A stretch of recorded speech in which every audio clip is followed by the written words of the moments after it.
Hello there. Hello there.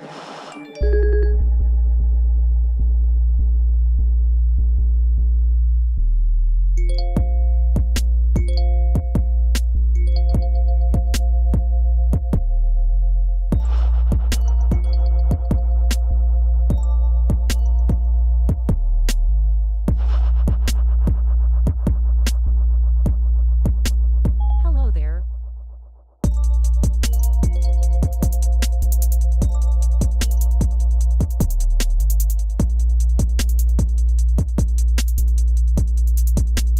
Hello there. Hello there.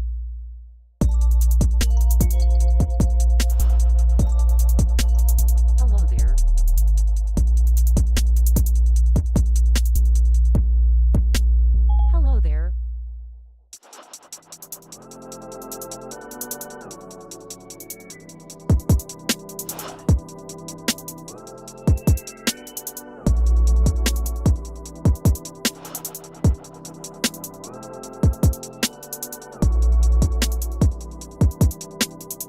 Hello there. Hello there. It's like this umbilical cord that for most people, it's like they're just completely dependent on it. These are like the most powerful tools that I think we have ever had. The ability to create media and be like a movie producer, you know, an audio recording producer, a filmmaker.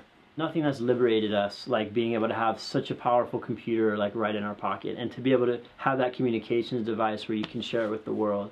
I do not have a smartphone. No one in our family does. For me, that was a line I didn't want to cross. This idea of having the entire world of all human knowledge in my hands all the time. I mean, having the world at your fingertips. Yeah. I couldn't imagine trying to get through life nowadays without the internet. You know, I mean, there's so much knowledge out there. I mean, we carry everything in our pocket now. For most people, it's like they're just completely dependent on it. We don't know when our cell phones are going to ring, and they have distinct ringtones. We don't know when status updates are going to happen on Facebook, right? We don't know where links are going to lead us on the internet.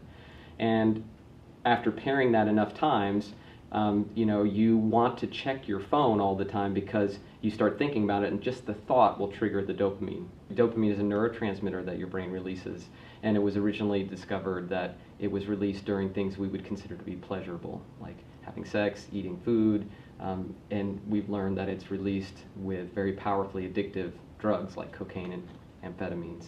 So the story was that it's all about pleasure. And so what we've discovered is that dopamine is really signaling the anticipation of a reward, the expectation that a reward is about to come, and you should pursue it and pay attention to it because it could be good. And so I think that property of dopamine explains some of why modern devices are problematic.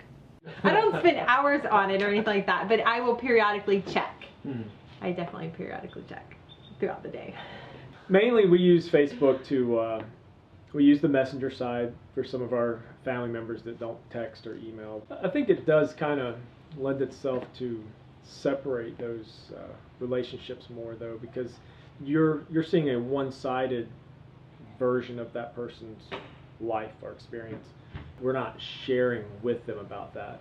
So that could fill our need as what's going on with them, but not necessarily fill the bigger need of friendship.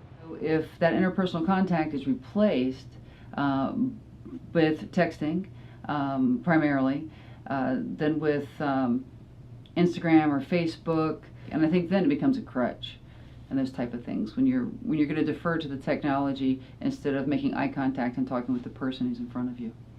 I found myself picking up my cell phone and just looking at the same crap on Facebook over and over and over again. My smartphone had become a real crutch, not only of distraction, but like appeasing negative thoughts. But I decided I was gonna do like a little data cleanse fast. So I guess when I got rid of it, there was, like the fear of not connecting with people. I don't know, there was like physical feelings of anxiety, like tightness of chest and breath and like clammy hands for just not being able to connect. And that lasted for about a week. That's another consequence, I think, of modern devices, is that we feel stressed all the time, a little anxious, a little on edge. That's partly a function of dopamine. And so you're always on this little bit of, a little level of arousal that's kind of keeping you awake and keeping you, distracted.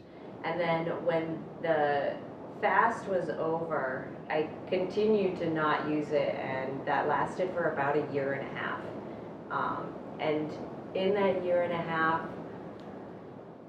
I found that life was more exciting again. Sometimes you need those quiet spaces in that moment where you're bored, so you could push through it to solve that yourself and to do something that's coming from within you. I mean, what you need to do is to get away from that kind of reinforcement schedule. You'll have to put yourself into an environment in which you don't have those signals or cues anymore to trigger that desire. I don't spend like a nanosecond on the computer that I'm not getting paid for, basically. And the kids, I mean, they're growing up, I'm not sheltering them from the technology, but I quickly see that if it gets to be more than a couple hours of screen time, for example, for my 8-year-old daughter, and maybe this is just her personality, but she gets like addicted, like can't pull away from it. And so I'm like, we got to break that and take a break from the screens. And that's part of our family dynamic. And dynamic is the perfect way to describe it because it's still changing, it's still evolving. I don't have it figured out. The kids, they love their games. They play their games on the weekends, and it's a huge deal for them. It's a big deal. It's their way of unwinding, being creative. They make stuff. Then you don't realize that you've been on it for like an hour and a half. They're like, Mom, I just got on. Look, it's been 2 hours. You just got on 2 hours ago. You need to get off. Go take a break. Go ride your bike. Go do something else. So, it's very, very easily distracted. Why do we find ourselves, going down the rabbit hole of the internet, right, for hours following different links and keep reading, and it's like, I'm somehow not satisfied, right? It's because we don't spend time actually enjoying the rewards anymore. Most of what we deal with in the internet sphere is commercially driven.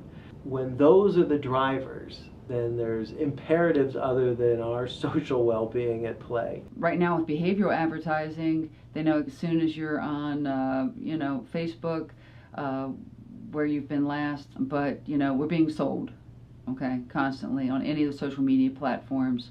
I don't think companies that developed these products knew what they were doing physiologically, but they sure hit upon what's going on in our brains.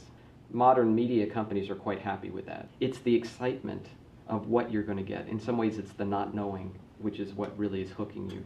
By trying to tell somebody that those habits are wrong, it's just going to fall on deaf ears. I mean, that sounds cynical, like that there's no hope. I mean, I think it takes a conscious effort. That's very hard to convince some groups of individuals to do that because they don't like the thought of being told what to do and having their freedoms limited, even if that freedom leads to self-destructive behaviors. I feel that there is a better way that we can use technology, and we don't have to depend or rely on it as much as we have.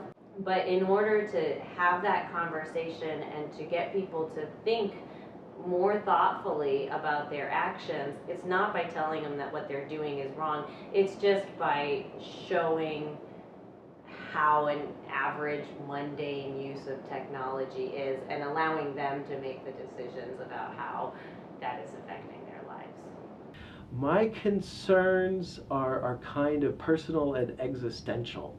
The idea that I'm becoming some kind of a cyborg in some sort of way. I wouldn't mind reconnecting with simpler things. Our brains and our bodies have evolved to live in a world of competition and scarcity. But there's no breaks for internet viewing and TV watching, other than, I guess, collapsing from exhaustion. Evolution has never been in a situation where we've had too much of something. If you're not wise with it, again, you become, a slave to the technology. Technology manages you instead of you managing it. I think we have to be careful because I think it can lead to being more compartmentalized. And you look around and it's like nobody's talking to each other anymore. I think it's an open experiment where we don't necessarily know where it's going, but psychologically, I don't know if we're quite ready. I look at it as there's just like kind of this universal balance that always takes place, where one thing advances and other things kind of fall by the wayside. I do think it'll right itself. Eventually, we are going to, push back and say, I'm going to manage it. It isn't going to manage me. You have an ability to do all these different things in your life. And you can be a creator and you can create things using the technology. Or you can be a consumer and you just passively absorb what other people are creating. Don't just let somebody else do it. Like, get up and tell your story, because if you don't, like, it just won't get told.